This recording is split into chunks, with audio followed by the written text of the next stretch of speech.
नमस्कार दोस्तों, India speaks daily के आज के न्यूज बुलेटिन में आपका बहुत बहुत स्वागत है। मैं हूं आपके साथ रति अग्निहोत्री। हमने अपने पहले एक न्यूज बुलेटिन में आपको रश्मि सामंत की कहानी से परिचित कराया था। जी हाँ, रश्मि सामंत ऑक्सफोर्ड विश्वविद्यालय में पढ़ने वाली वो भारतीय लड़की जो कि ऑक्सफोर्ड विश्वविद्यालय के छात्र संघ की पहली भारतीय अध्यक्ष बनी। यानी वो एक ऐसी पहली भारतीय थी जो कि ऑक्सफोर्ड विश्वविद्यालय के छात्र संघ का चुनाव जीती और फिर बाकायदा उसकी अध्यक्ष बनी। तो पहले तो रश्मि उस छात्र संघ की अध्यक्ष बनने की वजह से न्यूज में छाई रही और फिर उसके बाद अपने इस्तीफे को लेकर न्यूज का केंद्र बनी। रश्मि के अध्यक्ष बनते ही उसके खिलाफ एक सोशल मीडिया कैंपेन छिड़ गई। तमाम सोशल मीडिया पर तमाम तरीके के ट्रोल सक्रिय हो उठे रश्मि सामंत के विरुद्ध। उसकी पुरानी सोशल मीडिया पोस्ट्स खदेड़ी गई और उनके आधार पर उसे रेसिस्ट, होमोफोबिक, न जाने क्या क्या कहा गया, क्या क्या बोला गया और उस पर इस प्रकार का मानसिक दबाव बनाया गया कि रश्मि सामंत ने आखिरकार इस्तीफा दे दिया।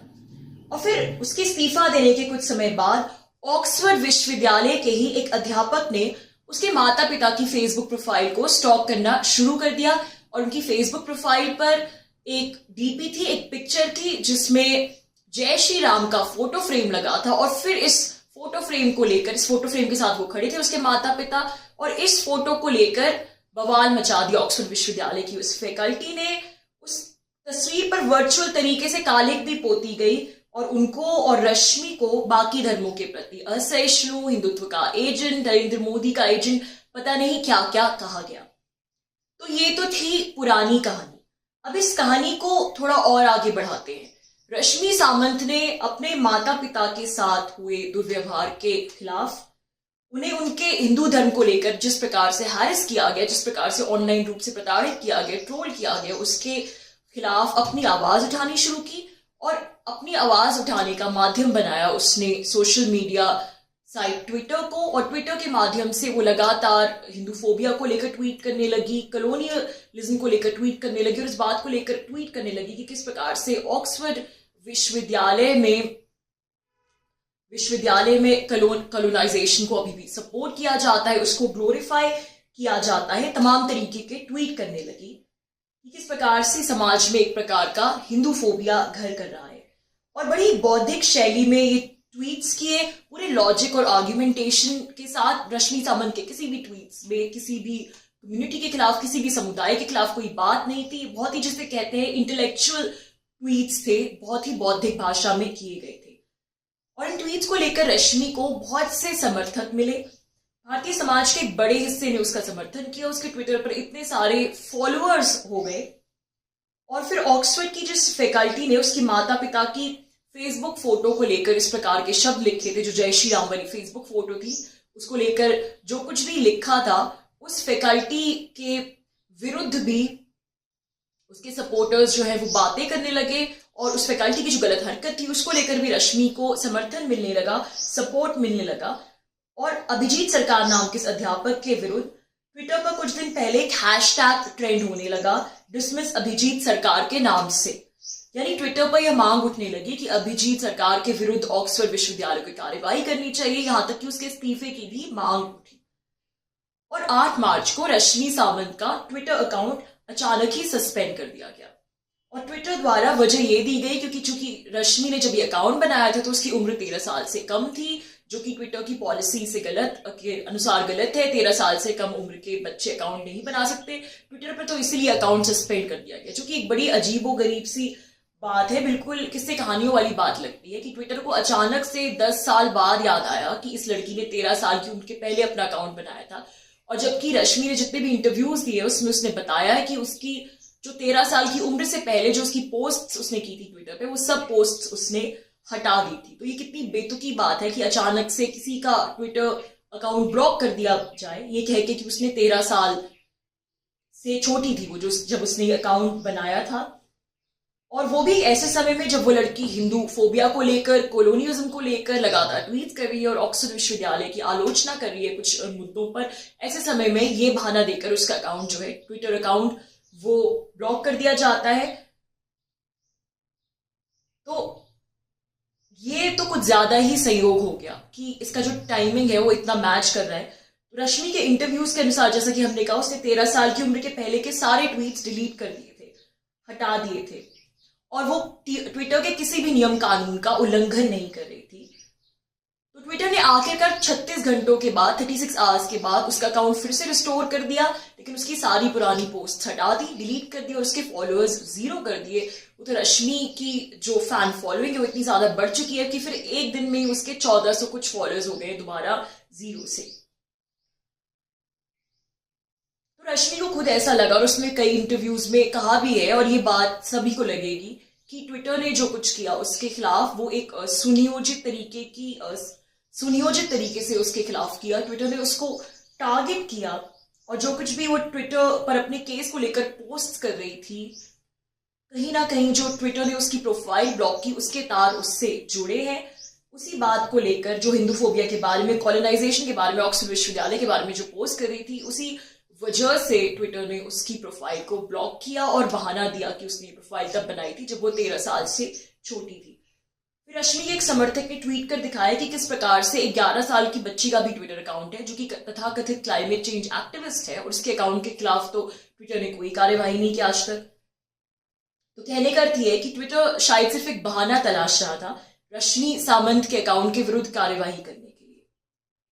और यहाँ ये बात भी ध्यान देने लायक है कि ट्विटर ने उसका अकाउंट एक ऐसे समय में ब्लॉक किया जब वो अकाउंट के माध्यम से उस फैकल्टी मेंबर के खिलाफ, ऑक्सफोर्ड विश्वविद्यालय के उस अध्यापक के विरुद्ध उसकी आलोचना करने के लिए, उसके एक्शन की आलोचना करने के लिए, उसकी आलोचना गलत होगा, उसके एक्शन की आलोचना करने के लिए समर्थन जुटा रही थी, सपोर्ट जुटा रही थी, जिसमें उसने रश्मि के माता पिता की फेसबुक प्रोफाइल को स्टॉक कर उनकी जय श्री राम वाली फोटो पर अपशब्द कहे थे, और इस प्रकार से उन्हें ऑनलाइन रूप से ट्रोल किया था। ट्रोल इसके लिए शायद बहुत ही हल्का शब्द होगा, उनको बाकायदा उसने हैरिस किया था और जहरीली बातें फैलाई थी। तो ये उसका ये टाइमिंग बड़ा अजीब है। कुछ दिन पहले ही जो वो अध्यापक है, उसके ऑक्सफोर्ड विश्वविद्यालय का जो अध्यापक है, उसके खिलाफ ये उसको हटाने को लेकर हैशटैग चलता है ट्विटर पर कि उसको ऑक्सफोर्ड विश्वविद्यालय से हटाना चाहिए, उसके खिलाफ कार्रवाई होनी चाहिए। और फिर उसके 4-5 दिन बाद ही जो ट्विटर है वो रश्मि सामंत की प्रोफाइल को ब्लॉक कर देता है, और हालांकि वो उसे दोबारा चालू कर देता है, जैसे कि हमने कहा दोबारा चालू हो गई है प्रोफाइल, लेकिन अभी भी उस पर शायद कुछ रिस्ट्रिक्शंस लगे हुए हैं, और रश्मि सामंत के फॉलोअर्स जो है वो 0 कर दिए गए थे। रश्मि को इतना अपमान सहना पड़ा। पहले उसे ऑनलाइन ट्रोल्स के माध्यम से एक ऐसे पद से इस्तीफा देने के लिए बाध्य किया गया जो उसने बाकायदा जिस पद को हासिल किया था, चुनाव जीते थे उसने, स्टूडेंट यूनियन के, छात्र संघ के। फिर उससे माफी मांगने को कहा गया, लेकिन उसके माफी मांगने के बाद भी जो ऑनलाइन ट्रोल्स थे वो चुप नहीं हुआ। फिर उन्होंने उस पर और भी ज्यादा दबाव बनाना शुरू कर दिया कि हमें सिर्फ अब तुम्हारा रेजिग्नेशन चाहिए, तुम्हारा इस्तीफा चाहिए, उससे कम में बात नहीं बनेगी।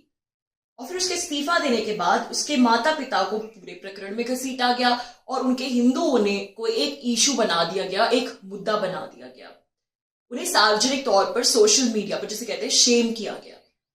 शायद रश्मि को इस्तीफा नहीं देना चाहिए था, क्योंकि जिन लोगों ने उसे ऑनलाइन ट्रोल किया वो उनके बारे में कुछ नहीं जानती, उनकी पहचान के बारे में कि वो कौन लोग थे। शायद वो कुछ लोगों का एक छोटा सा ग्रुप होगा जो उसके विरुद्ध होगा, जिन स्टूडेंट्स ने उसके लिए वोट किया था चुनाव में, ये संभव है कि उनमें से कोई भी उस ऑनलाइन ट्रोल में मौजूद नहीं होगा। तो फिर इससे तो यही बात सामने आती है कि शायद कोई स्टूडेंट्स उसके इस्तीफे की मांग कर ही नहीं रहे थे। ये सिर्फ एक, जिसे कहते हैं, लॉबिंग ग्रुप था, प्रेशर ग्रुप था, लेकिन इस ग्रुप का जो मादा था, इस ग्रुप की जो लॉबिंग थी वो इतनी अधिक सशक्त थी कि उसने इस प्रकार की रिसोर्सेस पूल इन करके रश्मि सामंत के खिलाफ ये ऑनलाइन कैंपेन खड़ी कर दी।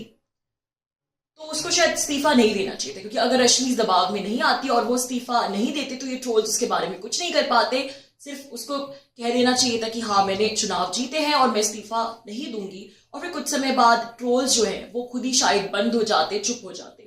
लेकिन रश्मि सामंत दबाव में आ गई, खासकर कि मानसिक रूप से, और उसने इस्तीफा दे दिया। और ये बात हम समझ भी सकते हैं, क्योंकि आखिरकार रश्मि सामंत एक छात्र है और उसका जो ध्यान है उसकी पढ़ाई पर केंद्रित है, तो वो अपनी पढ़ाई कर रही थी, और उसके साथ साथ पढ़ाई के साथ साथ इतना ज्यादा मानसिक दबाव झेलना, जब लोग आपको लगातार ट्रोल्स कर रहे हैं, ये सब काफी मुश्किल हो सकता है, किसी भी छात्र के लिए बहुत मुश्किल हो सकता है।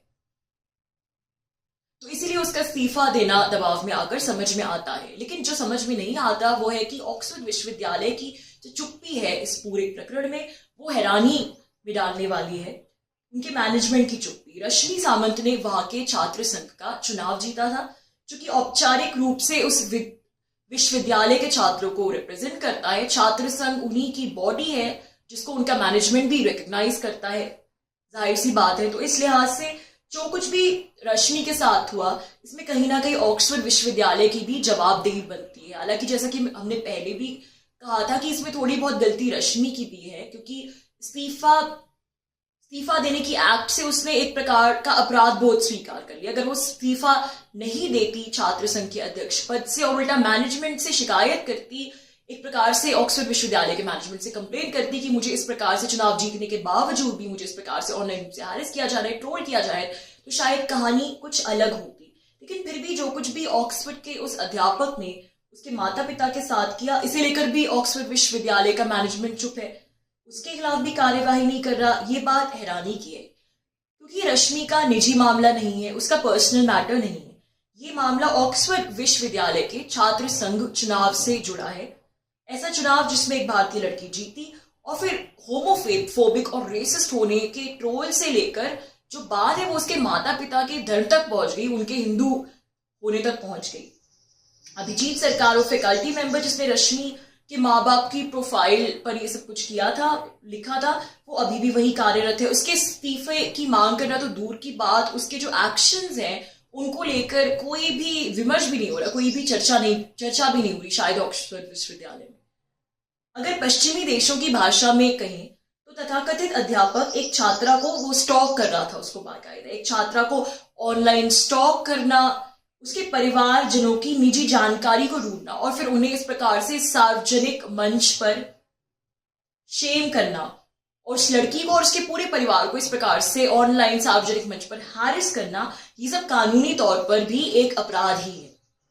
फिर इतने प्रगतिशील विश्वविद्यालय का ध्यान अभी तक इस तरफ क्यों नहीं गया? रश्मि अपनी तरफ से जो कुछ भी कर सकती है वो कर रही है, लेकिन वो एक छात्रा ही है। उसका जो मुख्य फोकस है वो अपनी पढ़ाई पर है और इसीलिए वो अपनी पढ़ाई को दरकिनार करके एक सीजन पॉलिटिशियन की तरह लगातार ये लड़ाई नहीं लड़ सकती। हालांकि वो अपने स्तर पर, अपने लेवल पर ये लड़ाई लड़ रही है, लेकिन एक छात्रा जो कि पढ़ रही है ऑक्सफोर्ड विश्वविद्यालय में, जाहिर सी बात है कि वो नहीं चाहेगी अपने करियर के इस जरूरी मोड़ पर कि वो सब कुछ छोड़कर सिर्फ इस जिसे कहते हैं इस स्ट्रगल में जुट जाए। उसका सबसे ज्यादा ध्यान उसकी पढ़ाई के प्रति होगा। इसलिए दायित्व बनता है ऑक्सफोर्ड विश्वविद्यालय के मैनेजमेंट का रश्मि को न्याय दिलाने का, क्योंकि अगर एक भारतीय छात्रा को हिंदू होने की वजह से इतना हैरेस किया जाता है तो फिर कौन भारतीय छात्र वहां पढ़ने जाएंगे। तो दोस्तों, आज के लिए बस इतना ही। बहुत जल्द आपसे फिर मुलाकात होगी कुछ नई खबरों के साथ। तब तक के लिए अनुमति दीजिए। नमस्कार।